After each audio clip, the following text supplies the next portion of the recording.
Hi అండి, అందరికీ నమస్తే. ఈరోజు గులాబ్ జామ్ తయారు చేసుకుందాం. ముందుగా కావాల్సింది గులాబ్ జామ్ మిక్స్, షుగర్, యాలకులు, కాచి చల్లార్చిన పాలు కట్ చేసుకొని ఒక ప్లేట్లో తీసుకోవాలి. గులాబ్ జామ్ పిండి కొంచెం కొంచెంగా పాలు యాడ్ చేసుకుంటూ చక్కగా కలుపుకోవాలి. ముద్దలాగా కొంచెం కొంచెంగా పాలు కలుపుకుంటూ చక్కగా మిక్స్ చేసుకోవాలి. కొంచెం కొంచెంగా పాలను యాడ్ చేసుకుంటూ చక్కగా ఇలా సాఫ్ట్గా గులాబ్ జామ్ పిండి ప్రిపేర్ చేసుకోవాలండి.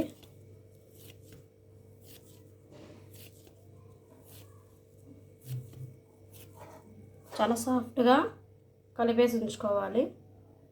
ఒక ప్లేట్ పెట్టేసుకొని ఒక 10 మినిట్స్ పక్కన పెట్టేసుకుందాం. స్టవ్ వెలిగించుకొని పంచదార పాకు రెడీ చేసుకుందాం. కప్పు షుగర్కి కప్పున్నర వాటర్ యాడ్ చేసుకోవాలి. కప్పు షుగర్కి కప్పున్నర వాటర్ యాడ్ చేసుకున్నాము. చక్కగా పంచదార అంతా కరిగేలాగా పంచదార అంతా కరగాలి. వాటర్ బాయిల్ అవ్వాలి. స్టవ్ వెలిగించుకొని బండి పెట్టేసుకున్నాను. డీప్ ఫ్రై చేయడానికి గులాబ్ జాములు. బాండీ వేడైంది, ఆయిల్ వేసుకున్నాను.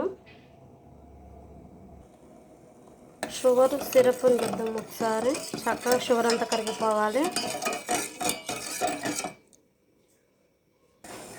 షుగర్ అంతా చక్కగా కరిగిపోయింది. ఒకసారి చూద్దాం.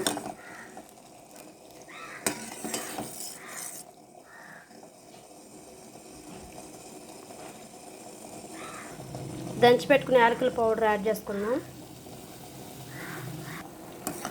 చూద్దాం చక్కగా.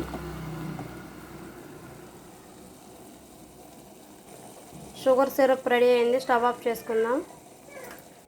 గులాబ్ జామ్ ఫ్రై చేసుకోవడానికి ఆయిల్ పెట్టేసుకున్నాం. బాండీ పెట్టి గులాబ్ జామ్ ఉండలు చేసుకుందాం.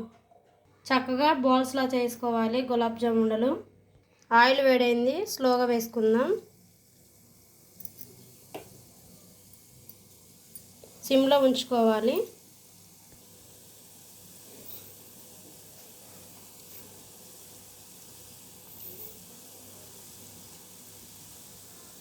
చక్కగా గోల్డెన్ బ్రౌన్ కలర్ రావాలి. సిమ్లోనే ఉంచుకొని కాల్చుకోవాలి, లేదంటే పైన రెడ్గా వస్తుంది, లోపలంతా పచ్చి ఉండిపోద్ది.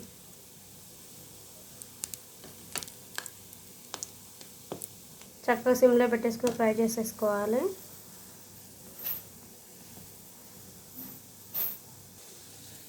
చక్కగా ఫ్రై అయిపోయినాయి.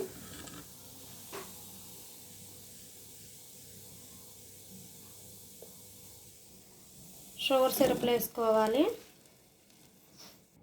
అలా 1 బై 1 మళ్ళీ చక్కగా ఫ్రై చేసుకోవాలి. చక్కగా ఇలా ఆయిల్ వేసుకోవాలి. సిమ్లో ఉంచుకొని చక్కగా ఫ్రై అవ్వాలి. అన్నీ ఒకటే సైజులో రావాలంటే ఇలా చక్కగా చేసేసుకొని చిన్న చిన్న బౌల్స్లా చేసేసుకోండి. చక్కగా ఫ్రై చేసుకోవాలి. సిమ్లో ఉంచుకొని లోపల పిండి అంతా ఉడుకుతుంది.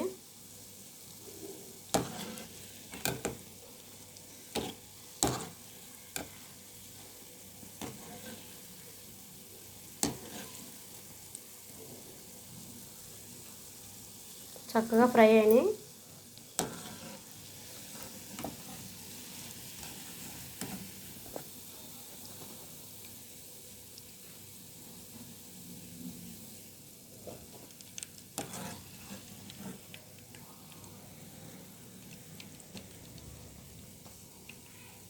చక్కగా ఇవన్నీ షుగర్ సిరప్లో వేసుకోవాలి.